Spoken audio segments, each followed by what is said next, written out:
Je souhaite ici et maintenant parler de plusieurs situations qui m'ont écœuré, qui ont suscité en moi une certaine colère. Je me suis dit, mais attends, on ne peut pas quand même accepter pendant tout ce temps. Il y a un proverbe qui me plaît, il y a un proverbe qui dit qu'on ne peut pas empêcher les oiseaux de voler sur nos têtes, mais on peut quand même les empêcher de faire leur nid dans nos cheveux. Quand même, tu ne peux pas accepter l'inacceptable jusqu'à quand? Jusqu'à quand est-ce que le diable, les démons, les sorciers continueront de faire de ta vie ce qu'ils veulent?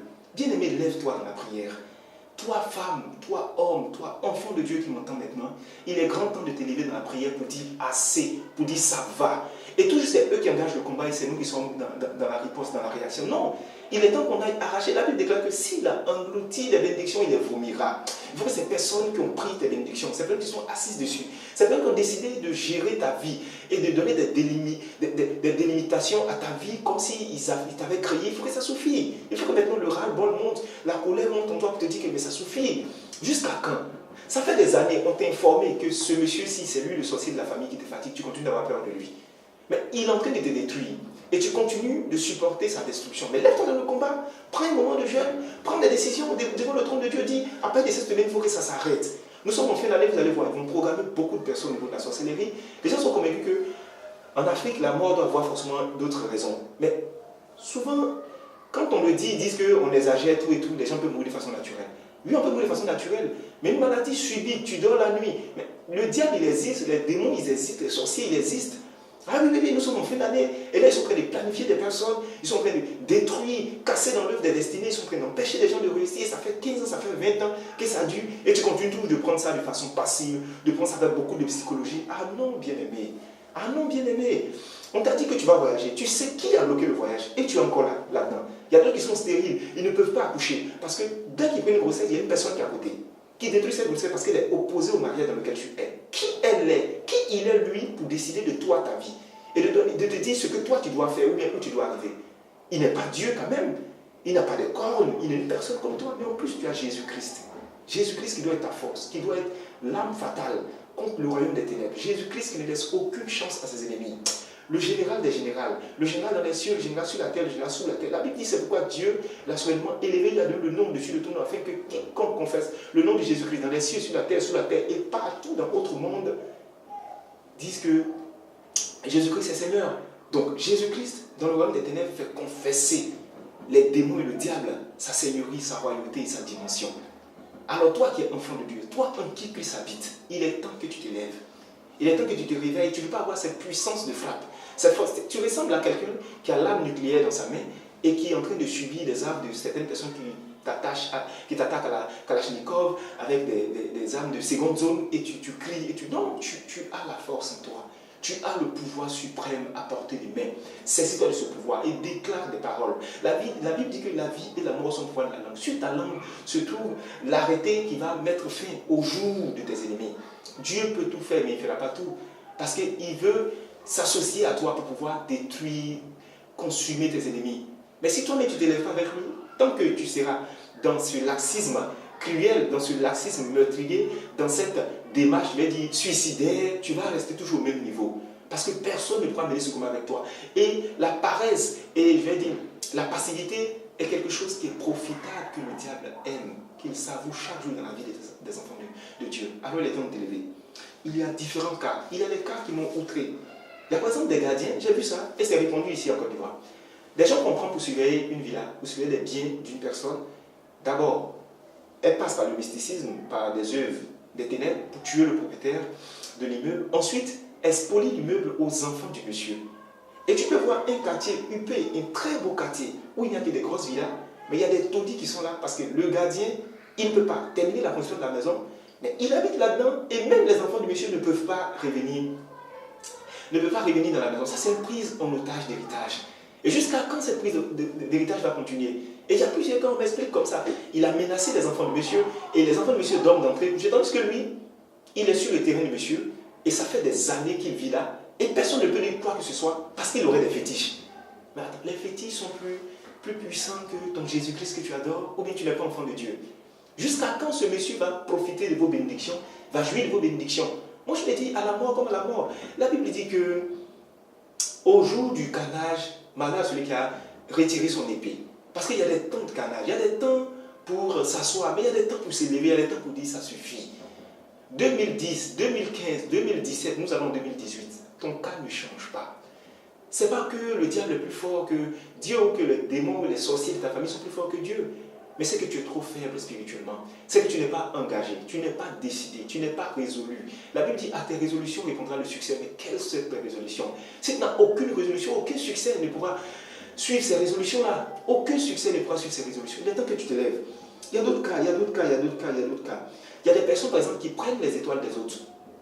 Elles viennent de voir que tu as une grande étoile, elles bloquent ton étoile, elles la spolient. Il y a des personnes qui noississent. Dans les familles, par exemple, il y a des gens par pure jalousie qui enlèvent l'intelligence des autres pour donner à d'autres personnes, qui, parce que les enfants ne voyagent pas, empêchent les enfants les autres de voyager et se disent tant que moi je serai là, toi tu ne réussiras pas, toi tu n'avanceras pas. Elles délimitent, elles donnent des limites, elles donnent des blocages et elles sont là impunément. Bats-toi pour ton héritage. C'est ce que je voulais te dire aujourd'hui dans cette exhortation. Bats-toi pour ton héritage. Personne ne peut se battre pour ton héritage. Parce que derrière toi, il a des enfants, il a des petits-enfants. La Bible dit que l'homme de bien laisse un héritage aux enfants de ses enfants. C'est-à-dire, l'homme de bien, il laisserait un héritage jusqu'à ses petits-enfants. Donc, où tu es, derrière toi, il y a jusqu'à tes petits-enfants qui comptent sur toi. Et si tu restes toujours muet, toujours passif, toujours laxiste, toujours amorphe, en train de les faire de toi ce qu'ils veulent, ils vont te manipuler à bon escient. Et sache que le diable, il a une méchanceté qui est sans limite. Donc ne dis pas qu'il va avoir pitié à un certain moment. Les sorciers n'ont aucun sentiment dans le monde des ténèbres. Ils vont te détruire, ils vont te tuer, ce sera gratuit.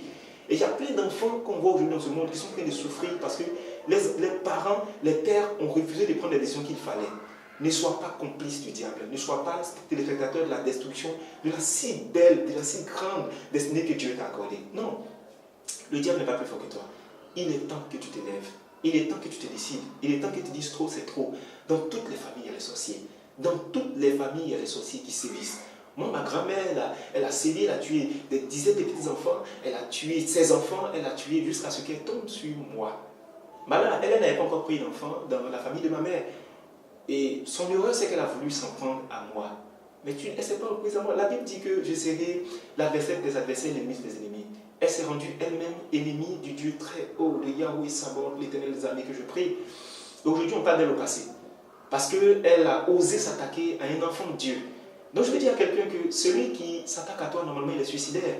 Si tu connais ta position, si tu saisis ta position, si tu es là dans la prière, il est impossible qu'un petit sorcier te renverse. D'ailleurs, même dans les dimensions démoniaques et sataniques, le sorcier il est au premier rang. Il est au premier rang, c'est-à-dire c'est une personne qui n'a tellement aucun pouvoir. Je le dis parce que il a été vérifié et moi j'ai vécu des manifestations sorcellériques d'une autre dimension. Mais n'a jamais pu rien me faire. Parce que j'avais foi en Jésus-Christ. Parce que j'ai donné ma vie au Seigneur Jésus-Christ. Et parce que je marchais aussi dans la sanctification, c'est important. Puisque le péché renforce vos ennemis. Donc si tu veux gagner ce combat, va aussi dans la sanctification, va dans la prière. Abandonne cette vie que tu as, abandonne. Sois beaucoup plus conscient de la destinée que tu as. Parce que si tu ne te bats pas, personne ne pourra mener ce combat pour toi. Il y a plusieurs témoignages que j'ai entendus, il y a plusieurs témoignages que j'ai vus. Parce que les gens de l'Ouest, d'où je viens, c'est un clan qui est très mystique, c'est un clan qui est vraiment versé dans les œuvres des ténèbres et autres. Mais ils savent qui est-ce qu'ils attaquent, ils savent qui est-ce qu'ils attaquent et ils sont victorieux. Si depuis longtemps ils attaquent, ils sont victorieux, il est temps de t'élever. Il est temps de t'élever, confier ta vie entre les mains du Seigneur, changer de vie totalement, marcher avec lui et prendre des décisions qui sont radicales. Dire que cette année, trop c'est trop, il faut que ça change. Tu ne vas pas rester une vieille jeune fille totalement parce qu'il y a des personnes qui ne veulent pas que tu te maries. Non, ce n'est pas possible. Il y a des femmes qui, par des œuvres de marabout, ont arraché le mari de deux personnes et elles sont là. Elles jouissent de ce mari, elles vivent avec lui, elles ont abattu le monsieur, elles l'ont chosifié, elles l'ont rendu chèvre totalement et il est à leur guise, il est sous son pouvoir. Et toi, tu es assise, tu as eu 4, 5 enfants, le monsieur, tu ne peux pas réagir. Si tu n'as pas la force d'aller chez le marabout, elle a la force d'aller chez Christ. Parce que chez Christ, on ne paye pas. Parce que chez Christ, c'est gratuit. Parce que chez Christ, il nous donne le pouvoir de pouvoir faire de nos ennemis ce que nous voulons. Alors, n'accepte pas qu'on fasse de toi ce qu'on veut. Quand je parle, il y a une seule colère qui monte à moi parce que ça me fait mal. Et ça m'écoeure. De voir que des enfants de Dieu sont les personnes qui sont en train de subir le plus les œuvres des ténèbres. Le plus les œuvres des ténèbres. Et ce n'est pas sérieux. Tu es un prince, refuse d'être à terre. Fais descendre cet esclave qui est sur le cheval là et remonte à ta place. Fais-le descendre, c'est pas sa place là-bas, c'est pas sa place. Le problème, c'est que tu ne connais pas tes droits. Le problème, c'est que l'immaturité, le manque de consécration, le manque de sanctification font qu'ils ont la force de pouvoir dominer, de pouvoir marcher sur toi. Refuse cela. Refuse cela, refuse cela, refuse cela. Refuse cela. Plusieurs aujourd'hui à Abidjan roulent dans des bolides. Ils roulent sur le sang et la sueur des autres personnes. Ils roulent sur la bataille de tes parents. Tes parents se sont battus.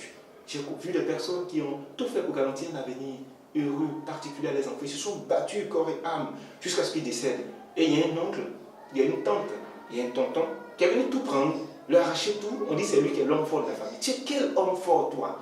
Et de quelle famille? Il faut qu'on se réveille, enfant de Dieu. Il faut qu'on prenne la décision d'arrêter de subir à chaque fois.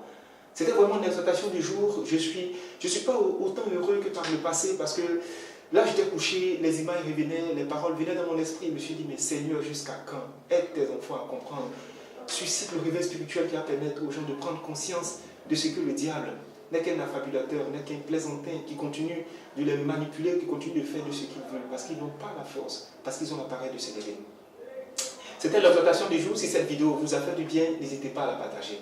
N'hésitez pas à la commenter. N'hésitez pas à liker la page du groupe, la communauté Pain du Ciel, parce que c'est toute une communauté, quelles que soient les obédiences, quelles que soient les accointances religieuses, il faut venir, il faut liker, il faut réagir, il faut partager, parce que nous devons toucher le monde par Christ. Et c'est cette forme d'évangélisation que nous devons avoir. Et surtout, faites attention. Moi, j'ai vu une demande d'amis d'un monsieur qui avait mis une belle photo de femme. Moi, je suis très méfiant. C'est une belle photo de femme qui met une amie, on ne se connaît pas. Et j'ai eu comme ça la curiosité de cliquer sur la page. Et c'était un nom féminin, je ne me rappelle plus, Christelle Blao, mais je ne sais plus quoi. Et je suis allé, je vois que c'est un pratiquant de vaudou. Je vois des images de sacrifice, des images de sang partout. En train de faire l'appel, venez, grand voyant du Bénin, je ne sais pas quoi. Je n'ai pas besoin d'un grand voyant. Ça va faire attention parce que la destinée souvent se spolie, même sur Internet. Parce que Internet, c'est un vaste monde dans lequel on peut épier la vie des autres. On peut détecter les étoiles, on peut les noircir, on peut les détruire sans que vous ne le sachiez. Donc faites attention à vos amis sur Facebook, à vos acceptations d'amitié surtout, et méfiez-vous parce que tout le monde n'est pas gentil sur Facebook. Et tout le monde n'a pas, je vais dire, cette attitude chrétienne, et je vais dire cette empathie ou bien ce petit côté débonnaire là. Tout le monde n'est pas comme ça. Chacun est né à son esprit, chacun est né à son pouvoir, et tout le monde ne veut pas forcément votre bien. Donc c'était vraiment l'exhortation du jour. Partagez-la, likez et soyez digne de l'héritage que Dieu vous a confié. Lèvons-nous, battons-nous, détruisons, parce que tu as droit aux meilleurs fruits. La Bible dit que tu mangeras les meilleurs fruits. C'est une ordonnance.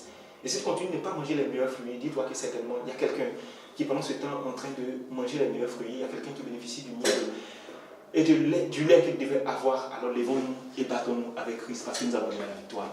À très prochainement, que Dieu vous bénisse. Bye bye. Shalom à tous.